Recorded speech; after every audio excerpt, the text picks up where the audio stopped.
And I think the sheriff is taking the conversation in the right direction, and I think it needs to go to at this point, because all the conversations about arming teachers and things like that have to do with when the shooter is already in the school pulling the trigger.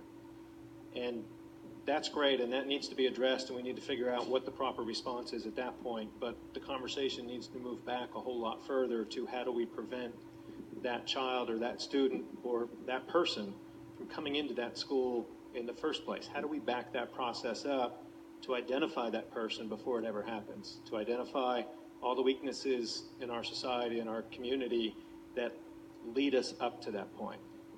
We need to have discussions in our community about mental health services. How are we going to provide them? What are we willing to do as a community to address that issue here locally, not at the state level, not at the federal level, but what locally are we willing to do for that? All of the school shooters going back, I forget the start date, 2001, 2009, something like that, every single one has come from a broken home with no father in the home. One of the biggest things we can do to address the issue of mass violence in the schools is address our societal issues of family. There are a lot of things that need to be addressed before that shooter ever walks into the school if we really want to be successful at preventing these events. And it's not going to be an answer we walk out of here tonight going, okay, we've hit upon the answer. What we've hit upon is we need to start having these discussions with a whole lot of people in the community. I want to thank you all. I think that was a really healthy discussion. And one thing that I will tell you is, like I said, I did do reading before we came in here, and I do want to mention to Ted Bell and Judge Poole, you made 2 points that are in a lot of news reports. And when I say I did reading, I read fact-based reports. And one thing that you mentioned, Judge Poole, was about the group, an organization. It's called a mix of stakeholders, a centralized team, and they call them threat assessment teams. And like you mentioned, different people that are experts in different areas.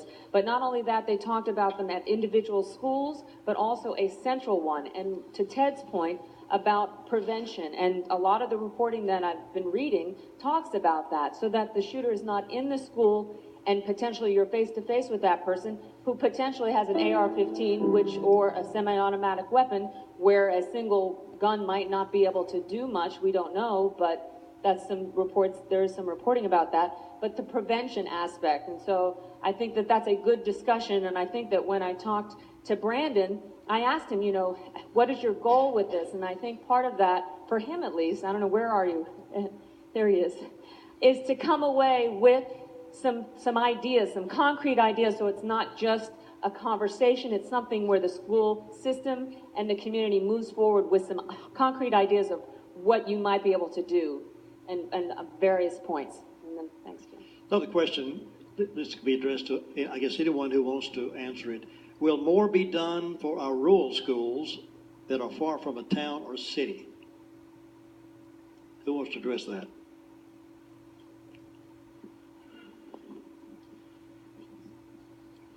Each of our middle schools and high schools, all of them are out in rural areas except for one, RS Middle Schools inside the city limits. Each of those have a school resource officer. And we're not blessed with enough personnel for each elementary school to have an SRO, but we have increased, since I've been sheriff, the amount of SROs. We've also increased other law enforcement presence at these schools, encouraging deputy sheriffs to do the reports in that location. I really appreciate the school system opening up internet access. I'm also been reading and considering some other programs, kind of adopt a school program for law enforcement officers to spend more time. Of course, I would like to talk to Mr. Mamoni a little bit more, as well as Dr. Mason, to make sure that the welcoming there, but it always has been in the past. I don't think that's going to be an issue to have a little bit more officer presence. Again, they've been very welcoming for those law enforcement officers to be on campus. I have noticed that when we do have a call, I believe recently we had one at an elementary school, it was more precautionary, and that's what we are encouraging. If you see somebody around the campus you don't feel comfortable with, don't wait till it gets to be an uncomfortable situation, go ahead and call. But we did have one at Sunshine Elementary a few weeks ago. We got the call, and I think I had 5 deputies in Sunshine get there very quickly and were able to have interaction before this person got on campus, and I was very pleased at how that worked. But I think a lot of it, again, is education. I also appreciate what Mr. Helton had mentioned about Mark Meadows and the legislation he's looking at.